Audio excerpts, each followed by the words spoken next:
and billing and everything to your organization. To simplify matters, if you put something else in here other than your actual grant name or have already done so, I'm going to go in and I'm going to change it for you. Just to make sure that everybody is connected to what that is. And then that's not going to change for you after that. So grant category, put in your grant name and save, and that's going to get you back to your, it's going to get you back to your homepage of the application. So here you're going to see your grant name and the grant category you entered.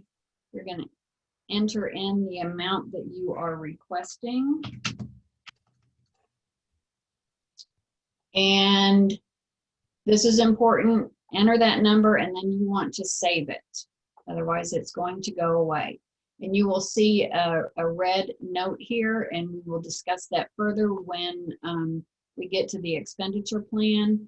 But this is so if your expenditure plan as you enter services, it totals on its own. If it does not match this amount, then you're going to get a flag because those two, the total of your expenditure plan and this number do need to match.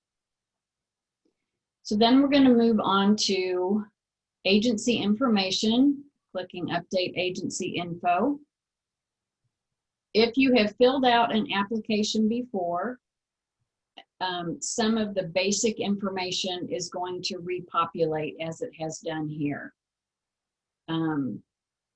So your agency name, the primary contact for this application, their phone number and email. This is the piece where the email is really important because confirmation of submission, any messages going back and forth, notice of need for follow-up, or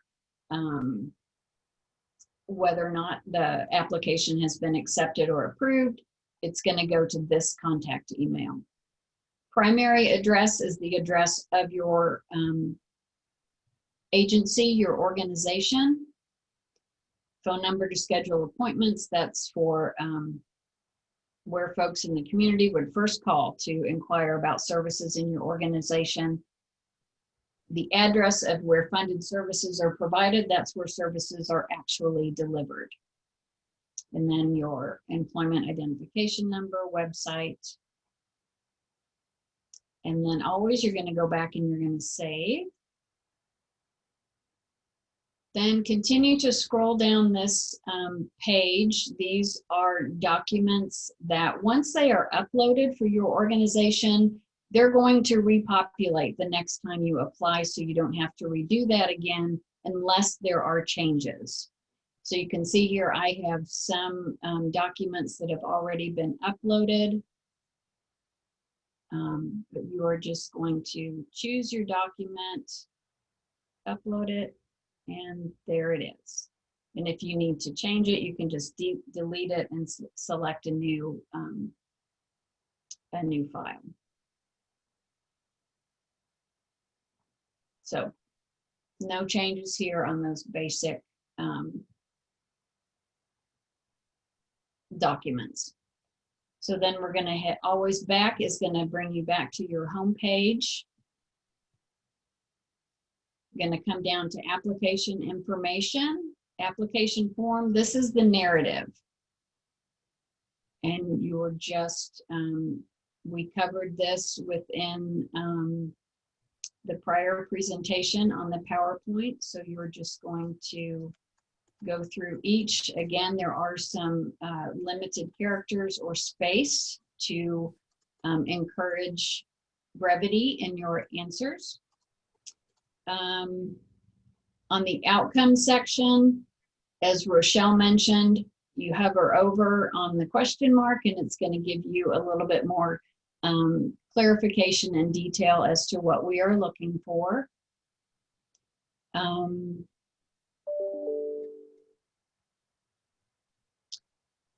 Sorry, I'm distracted by getting emails. On this section, If you are using an outcome measure that is applicable to a number of different services, you can list them here. Individual therapy, group therapy, may be using the same login or the same outcome measure. So you can put more than one service if it applies. Unless the baselines are different or in the indication of meaningful improvement, then you would want to list it separately. So going through, question number 4, Rochelle addressed earlier. Here are, and then your diagnostic categories. Again, at any point, the total line here could contain a formula. So if it does not work for you, then please go ahead and total that for us. It helps.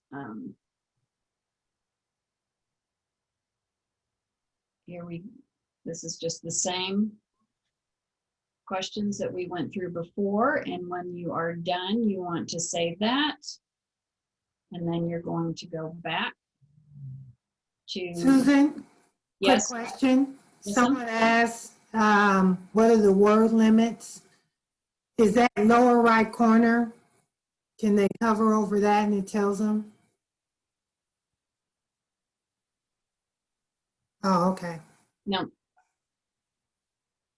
So that's one of the questions is, what's our word limit? Yeah. I don't remember all of them.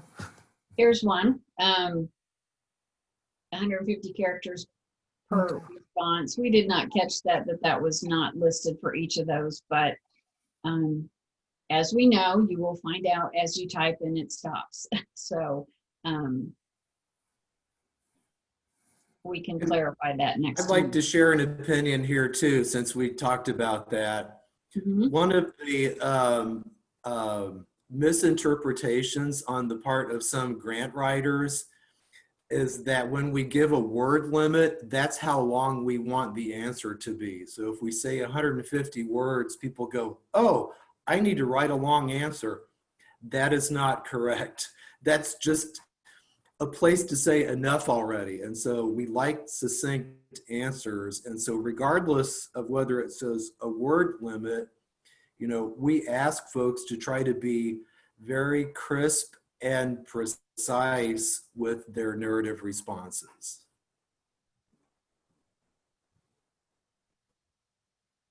Okay. So once you have gotten through these questions, again, number 15, major changes to your expenditure plan from last year is where you want to indicate that. You're going to save and then go back to return to your home page. Then you will move on to the additional document section. And here you are going to,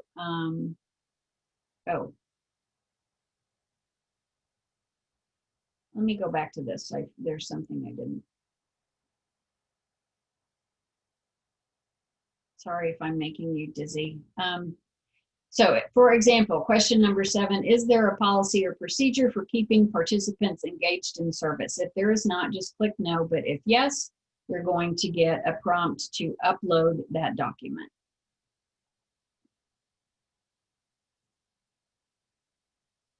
Now on to additional documents. These are the project documents that you're familiar with. Personnel summary. There is a template here that you can download. Staff licensure, that's a copy of all of your credentialed individuals that are listed in your personnel summary. You want to provide a copy or verification of that licensure, generally in a PDF, and just upload that. Your signed cover page.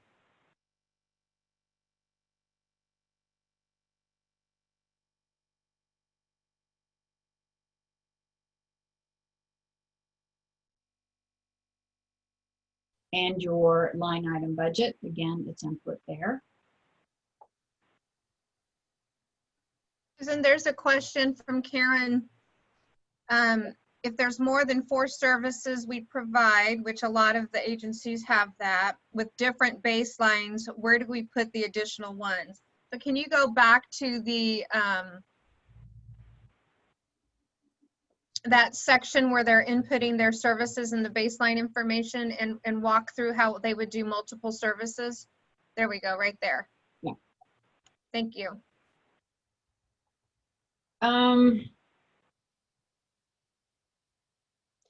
So you should, so let's say it's individual and group therapy, and you're using the same instrument, but in a better example, individual therapy for adult and children. So you might have a different baseline for adults and children. You can just indicate what that is in this section. Indicate what the baseline for adults is and the baseline for kids. Same thing for the indicator for meaningful improvement. You can distinguish those in that same line. Does that help? Does that answer, Karen?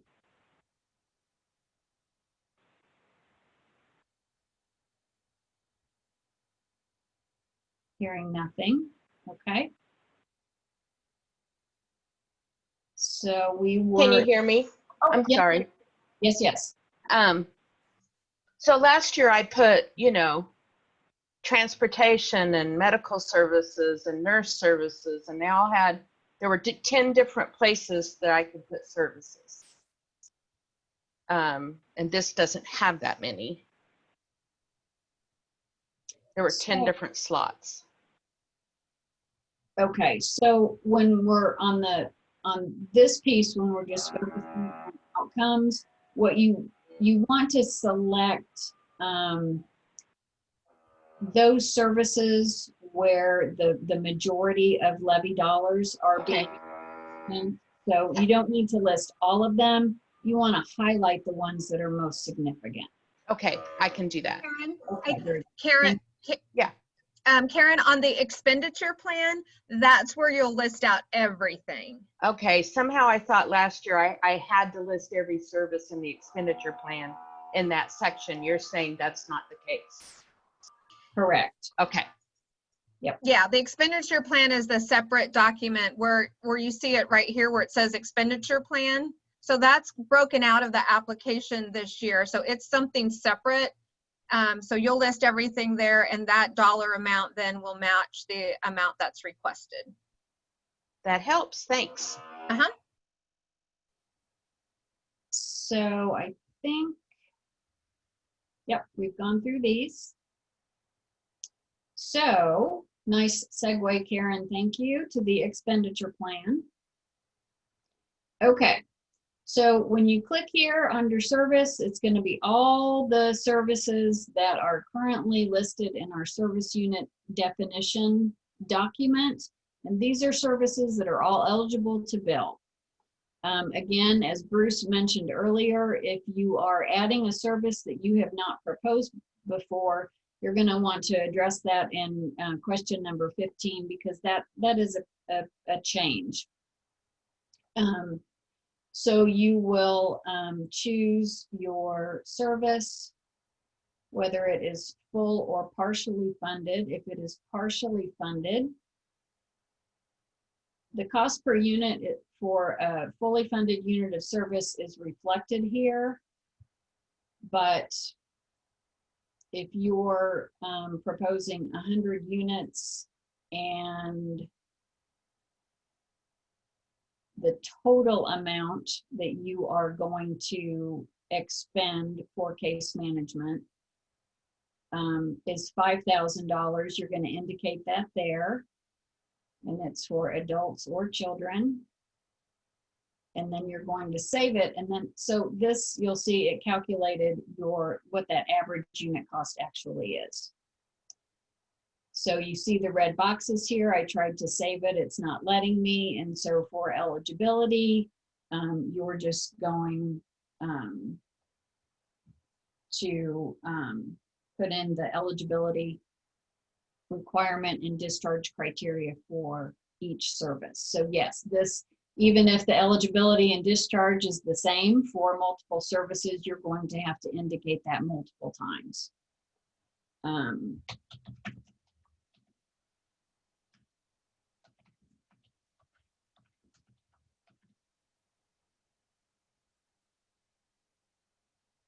So then you see down here, it's going to list these. It's going to list the services that you indicated. So for a fully funded unit of service,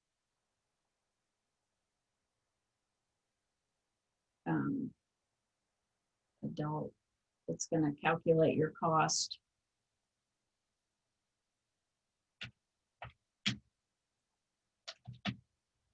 And then you'll save it and you'll see it down here. So now I'm going to take you back really quickly though to the home page. So you entered the $100,000 that you're asking for. Your expenditure plan currently totals $14,000, so that is a indicator that something is amiss because those need to match. Sometimes it is just simply an issue of rounding. Let's say you're applying for $100,000 and your expenditure plan comes up to $99,970, or yes, $99,970. Rather than try to adjust your units on a given service, change this amount by that marginal amount so that it matches.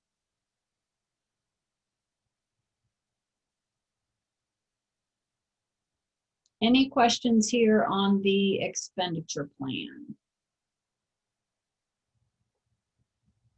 You can shout out, you don't have to indicate it in chat if you'd like, if you have a question. As you are completing this, there will be some questions come up regarding, oh, well, I used to propose this and it's not on the list anymore. So again, going to refer back to the update on the service unit definitions that we put out.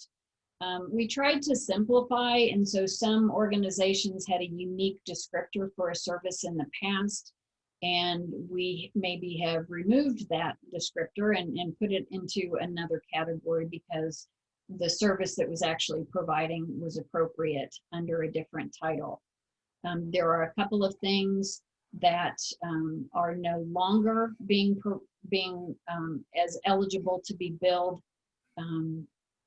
because maybe one organization was providing a particular service for maybe $1,000 for the entire year. So those funds you can just shift to another service category.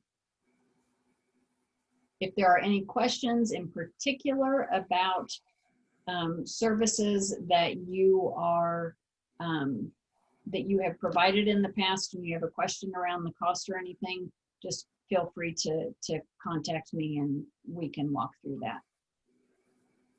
So once your expenditure plan is completed, you're going to go back and you will go back to the main page. As we mentioned before, down here, you show incomplete items.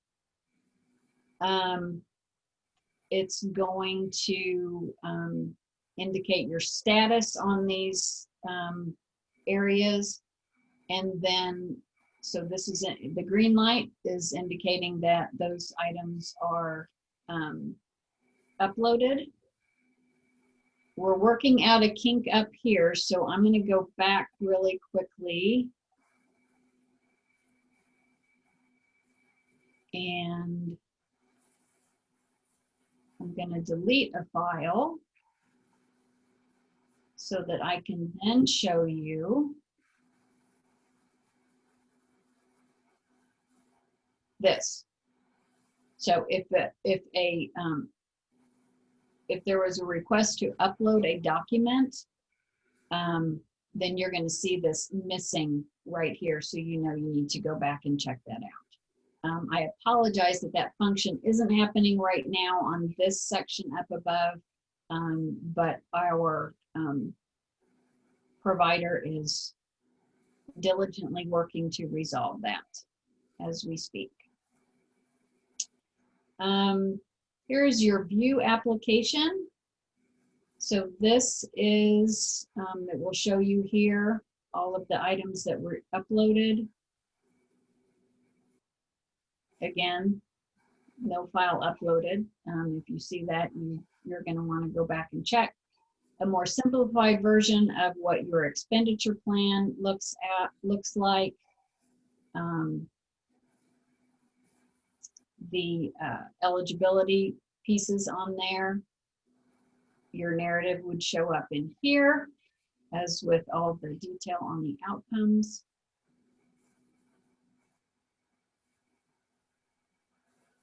So that just shows you and that's the version that the board is going to be seeing when they review your proposal. And here's the print function to go ahead and print that when you're ready to do so, if you'd like. Susan, one question is, what is the send message box used for? Oh, very good. This will be enabled once you submit your application. So whomever is reviewing the application, if there is, let's say we forgot to put in the amount requested, so then we're going to say, hey, could you please amend this, adding the amount requested, or if a document maybe was incorrectly completed, or there was more information, then you'll receive a message, and then you can message back with this. This is also where once, as you know, we go through the appropriations process and then the final board process for review. Sometimes we as staff have some questions or needs for something to be amended, and then sometimes the board does. So a good example would be that last question, 15 on the application form. Maybe you've never proposed psychiatry services in the past, and we see that in your expenditure plan. So we may message back and say, please amend question number 15 and explain the proposal of psychiatry, because we have not seen that before. So it's basically just a means of communicating back and forth, and so that we can keep it all in one place as well. And then so always, when in doubt, save. And then when you're ready to submit that for review,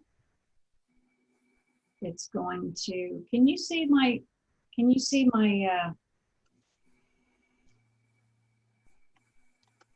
everybody's pictures at the bottom of my screen?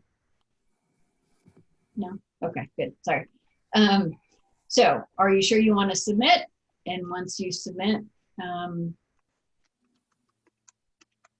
then it's there, and then you will receive a message back that indicates that your proposal has been submitted.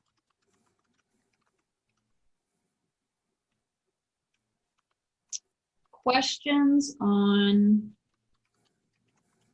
this?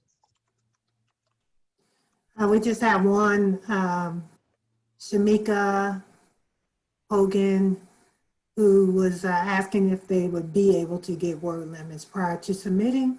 It's very frustrating to be typing along and not know where to stop and edit in real time. Yes, that is a valid frustration, and we can get you those character limits. Another question is, will we receive notifications that a message has been sent to you? Yes, Will the notification come through our email? it will come to the email and the person listed here. Gotcha.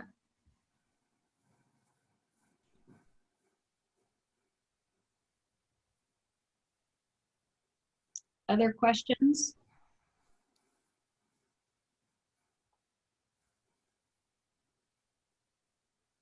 All right, hearing none, thank you everyone for being here today. And you know, I just occurred to me, we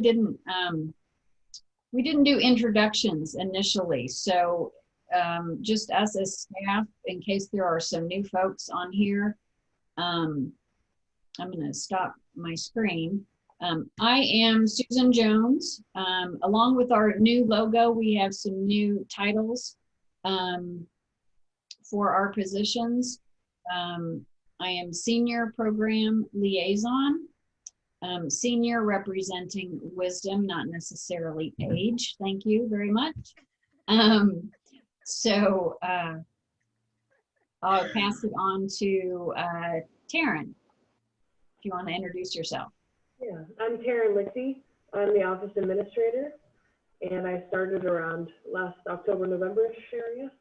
Yeah, it's great to be here, and thanks for everyone for coming. Teresa? LD Priest, and I am a program liaison.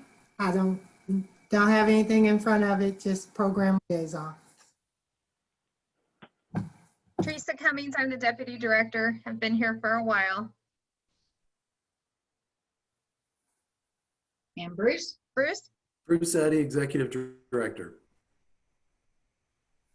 All right. Quickly before we exit, I just want to remind everyone, we have some people on here that we're not quite sure what agency you belong with. So if you haven't put in the chat your name and agency, if you would do that before you exit, that would be wonderful. We'd really appreciate it. And so we'll not end the session immediately to give people time to do that. But again, we really, really appreciate you taking the time out with us today. We hope you find this useful. The application portal, remember, keep it simple. We're trying to keep it simple. We're familiar with a lot of what you all are doing because we have ongoing relationships. We're excited to continue to fund you and help you do the great work that you're doing out in the community.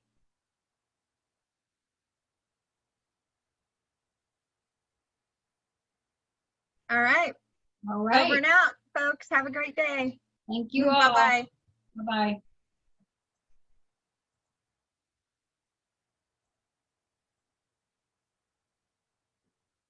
Taryn, we can stay on for just a second.